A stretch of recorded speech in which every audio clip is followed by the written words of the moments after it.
बिस्मिल्लाहिर्रहमानिर्रहीम। नाजरीन, ये एक इंतहाई मुख्तसर सी वीडियो है, पहले आप ये देखें और उसके बाद फिर हम बात करते हैं इंशाल्लाह। आपसे गुजारिश करूंगा मैं सर उसी स्पिरिट बिल्कुल को मुख्तसर तो नहीं, मगर मैं जो गुफ्तगू है वो करूंगा। कोई उसी स्पिरिट को जारी रखिएगा जो शुरू हुई है यहाँ। जो आपसे हुआ अच्छा नहीं हुआ, मगर जो गुफ्तगू जी गवर्नमेंट बेंचेस की तरफ से हुई है सर, उस पर मैं कोई बात नहीं करूंगा। सबसे पहले तो मैं तमाम पार्टी जिसमें पाकिस्तान पीपल्स पार्टी, JUI और MQM और जितनी भी पार्टीज़ जिन्होंने हमारे हक में बात की है, मैं उनका शुक्रिया अदा करना चाहता हूँ। मैं जनाब का भी शुक्रगुजार हूँ अपने दोस्तों की तरफ से कि आपने जिस प्रेशर के अंदर ये प्रोटेक्शन ऑर्डर इशू किया है। मगर इन सारी चीज़ों के बावजूद सर, आज दिल बहुत भारी है, बड़ी तकलीफ़ है। और तकलीफ़ इसलिए है कि मैं कोई ऐसी बात नहीं करूंगा सर। जलसा हुआ, जलसे के बाद हम पे FIR कर दी गई, ये रोना धोना मैं यहां पे नहीं करूंगा। जलसे होते रहेंगे, आगे भी होंगे, FIRs भी होती रहेंगी। FIRs होती रही हैं सर, ऑपोजिशन पे FIRs होती हैं और हमेशा झूठी FIRs ही होती हैं सर। अगर हाउस इन ऑर्डर करवा लें तो मैं समझता हूं कि जरा बेहतर हो जाएगा सर। जी, kindly house should be in order. Honourable member बात कर रहे हैं। जी जी शेख साहब। जी सर, मैंने कहा कि जलसे भी होते रहेंगे, FIRs भी होती रहेंगी सर। बदकिस्मती से ये इस मुल्क में रिवायत है कि अपोजिशन पे FIRs होनी है और वो झूठी ही होनी है, और मैं उसकी तफसील में नहीं जाता हूं। एक ऐसा जलसा जो NOC के बाद हुआ, उसमें आपने FIRs अगर देखें तो हमारे चेयरमैन के हाथ में पिस्टल पकड़ा दिया गया, चेयरमैन गौहर के हाथ में, और हमारे चीफ मिनिस्टर के हाथ में क्लैशनकोफ पकड़ा दी गई। और तो और हमारे एक सीनियर लॉयर हैं शुएब शाहीन साहब, वो हमारे दोस्त ने उस दिन अदालत में कहा कि बटेरा नहीं उठा सकते, उनके हाथ में 9mm का पिस्तौल उठा दिया और आतिशी असला और पता नहीं क्या और क्या चीजें, बड़ी मज़ाक़ खेज सी वो FIR है। ये उस जलसे के हवाले से है सर, जो जलसा बहुत से चैनल्स ने लाइव भी दिखाया। ये वो जलसा है जिसकी footages live streaming social media पे, फेसबुक पे, ट्विटर्स पे होती रही। कौन किस वक्त आया, किस वक्त गया, किसने कितने मिनट तकरीर की, वो सबको पता है। उसके ऊपर यह 4-5 मज़ाहिया किस्म की FIRs दे दी गई हैं। So let's not get into that, इसलिए कि ये होता रहेगा, मैं इसमें नहीं जाता हूं। अदालतें मौजूद हैं सर, हमें उनसे इंसाफ की तवक्को है और वो हमें वक्तन फवक्तन इंसाफ देती भी है, इंसाफ मिलता भी है। और हम अपनी वो जंग जो है, जो एक सियासी जदोजहद है, वो भी जारी रखेंगे। और हमें इन पर्चों से, इन FIR से कोई नहीं डरा सकता कि हम अपनी उस जदोजहद से एक कदम भी पीछे हटेंगे। 5 नहीं, 500 FIRs भी कर लो, पाकिस्तान तहरीक इंसाफ पे ये जदोजहद जारी रहेगी जब तक इमरान खान साहब बाहर नहीं आ जाते।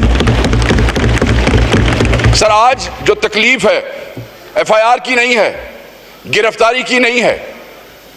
इस बात की भी शायद इतनी तकलीफ नहीं है कि मेरे शरीफ तरीन चेयरमैन को किस तरीके से आपकी इस पार्लियामेंट के दरवाजे पे इस्लामाबाद पुलिस ने गिरफ्तार किया।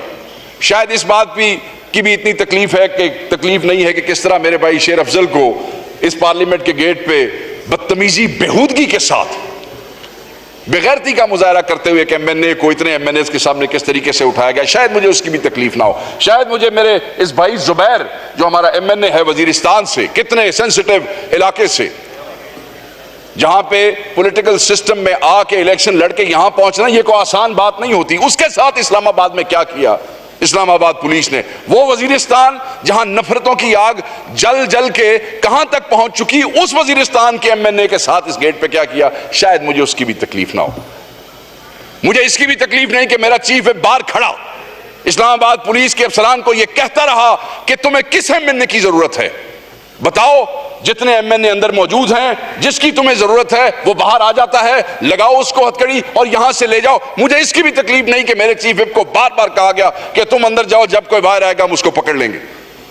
अगर मुझे तकलीफ है तो मुझे इस बात की तकलीफ है सर कि आपकी इस पार्लियामेंट को, जिसके आप कस्टोडियन है, जिसके आप बादशाह हैं, जहां आपका कानून चलता है, जहां आपका हुक्म चलता है, जहां हम आपकी पार्टी से हैं या नहीं, हम आपको काबिल एहतराम समझते हैं, हम आपके उन कवानीन के तहत चलने की कोशिश करते हैं, पार्टियां मुख्तलिफ सही, मगर आपकी इस क़यादत और इस कस्टोडियनशिप को मानते हैं। उस पार्लियामेंट के दरवाजे पे रात 11-12 बजे के दौरान ताले लगा दिए गए। सर एक आपको बात बताता चलूं, हमें यह बताया जाता रहा कि आपकी जरूरत है। किसकी जरूरत है? शेख वकास अकरम की जरूरत। ओके लेट्स गो, गिरफ्तारी देते हैं। नहीं, हामिद रजा की जरूरत है, जैन कुरैशी की जरूरत है, 3 आदमियों की जरूरत थी। आप तहरीक इंसाफ के इन दिलेर एमएनएस को देख लें, इनके नाम याद रख लें। ये जो बाकी लोग हमारे साथ पकड़े गए, इनमें से कोई एमएनए किसी एफआईआर में मौजूद ही नहीं था, और ये सब सर अपने अपने लॉजेस में चले गए थे। जब इन्हें पता लगा कि इनके 3 भाई जो हैं वो वहां पे मौजूद हैं, ये सब लॉजेस से वापस आए कि उसी पुलिस से गुजर के गए थे, वापस आए। मैं इन्हें कहता रहा, मैंने नसीम शाह साहब को कहा, मैंने अवैस जक्खड़ को कहा, मैंने अहद शाह को कहा, मैंने यूसुफ खान को कहा, मैंने जुबैर साहब को कहा, मैंने इन सबको कहा कि चले जाओ वापस, तुम हमारे साथ क्यों फंसते हो? और खुदा की कसम, क्या ये लोग हैं? इन्होंने कहा कि हम अपने भाइयों को यहां अकेला नहीं छोड़ेंगे। आपसे राब्ता हुआ सर, बार बार राब्ता हुआ। हमारी ख्वाहिश थी कि अपोजिशन चैम्बर खोल दिया जाता। सुन लें आप सब, नोज लॉबीज खोल दी जाती, क्योंकि बैठने की जगह कोई नहीं थी उस पार्लियामेंट में जिसके हम हिस्सा बन के बड़े फख्र से इतराते हैं बाहर कि हम member national assembly of Pakistan है। मगर इसी पार्लियामेंट के अंदर हमें किसी ने बैठने के लिए कोई कमरा खोल के नहीं दिया। उन्होंने कहा कि चाबियां नहीं है, किसी ने कहा कि बंदा नहीं है, किसी ने कहा कि सीडीए के ये मातहत है। सीडीए वाले चले गए हैं। सीडीए वालों की सर कोई हैसियत है? सीडीए वाले तो कोई एक टके मार डिप्टी डायरेक्टर फोन करे तो पूरा महकमा रात नचदा ते टपदा पे आंदा, और यहाँ सेक्रेटरी नेशनल असेंबली का ऑफिस या स्पीकर ऑफिस की इनकी क्या मजाल है सर सीडीए की? बहरहाल इस तरह भी लानत करो, ओदी भी तकलीफ नहीं है। रात गुजार ली सर। मस्जिद में हमारे कुछ दोस्त मौजूद थे, खैर मैं उस पर आता हूं। तकलीफ इस बात की है कि सर 11-12 बजे ताला लगा दिया गया आपकी पार्लियामेंट के गेट को, ताला, ना कोई आए ना कोई जाए। जैन कुरैशी साहब को कुछ मेडिसिन चाहिए थी, इन्होंने अपने ड्राइवर को कहा कि ले आओ, वो ड्राइवर गया तो फिर वापस नहीं आ सका सर, अंदर आने की इजाजत नहीं थी।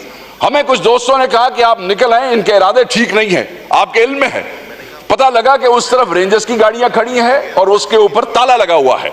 पता लगा कि यहां पुलिस ने जगह जगह पे घेर लिया है, कोई बाहर नहीं जा सकता है। हमने कहा ठीक है, पार्टी ने यह फैसला किया, हमने यह फैसला किया कि हम सब यहीं रुकेंगे, क्योंकि सुबह इजलास है। यहीं से हम सुबह अपने चैम्बर्स में मुंह हाथ धो के इजलास में बैठ जाएंगे। पार्टी का यह फैसला था कि एमएनएज नहीं आएंगे, मगर हम 4-5 लोग जो हैं यहां बैठ के अगर इस किस्म की कोई लेजिस्लेशन होती है तो हम उसके ऊपर जरूर बात करेंगे, अपनी हैसियत नहीं उसको रोकने की कोशिश करेंगे, इसलिए वहां मौजूद थे। वरना हमारा चीफ विप यहां मौजूद है, जिंदा जीता जागता। ये बहाल पुलिस को कह के आया कि बताओ तुम्हें किस एमएनए की जरूरत है, वो खुद गिरफ्तारी देगा। सो अगर कोई ये समझता है कि हम यहां छुपे हुए थे तो ये बात बिल्कुल गलत है। हम पार्टी डिसीजन के तहत हमने ये फैसला किया कि सुबह हम यहीं से इजलास अटेंड करेंगे, उसके बाद हम इकट्ठे जाके बाहर गिरफ्तारी दे देंगे। अचानक मैं अपने पीपल्स पार्टी के दोस्तों को, क्योंकि इन्होंने हमारी सपोर्ट की, बताऊं कि अचानक टाइम गुजर गया, 3 बजते हैं, 3 बज गए। 3 बजे मेरे मुहाफिज, मेरे जाती मुहाफिज अंदर आए और उन्होंने मुझे बताया कि बाहर 5-6 गाड़ियां काले शीशों में, एक डबल कैबिन और एक कोई जीप आके रुकी है और उसमें से नकाबपोश उतरे हैं और वो प्राइवेट कपड़ों में हैं। हम इस भरम से बैठे थे कि इस हाउस में, इस बिल्डिंग में हमें कोई नहीं पकड़ सकता है। इस बिल्डिंग असी को चोर चकार जार या डाकू तो हाँ कोई नहीं सर, ठीक है, असा किसी दी मज तो खोली नहीं सी कि जेड़ा सानू किसी दी मतलब है कि की हुण गल करा, ठीक है। तो हमें कोई यहां से ले जाएगा, हमें तो पता था कि हम तो आपकी कस्टोडियनशिप में है सर, आपकी कस्टोडियनशिप में इस हाउस के अंदर है, तो हम तो उसी भरम में वहां बैठे हुए थे। जब मुहाफिजों ने कहा कि वो आए हैं तो मैंने उन्हें कहा कि अगर वो हमें गिरफ्तार करने की कोशिश करें और ऐसी कोई सिचुएशन बने तो तुम लोगों ने बीच में नहीं आना, ये कोई झगड़ा नहीं है, लड़ाई नहीं करनी। मैंने अपने मुहाफिजों को रोका कि तुम लोगों ने बीच में नहीं आना। हम में से एक ने फैसला किया कि क्योंकि ये प्राइवेट कपड़ों में नकाब पोश हैं, पता नहीं किन इरादों से हैं, तो आप लोग यहां से मूव हो जाएं, स्कैटर हो जाएं।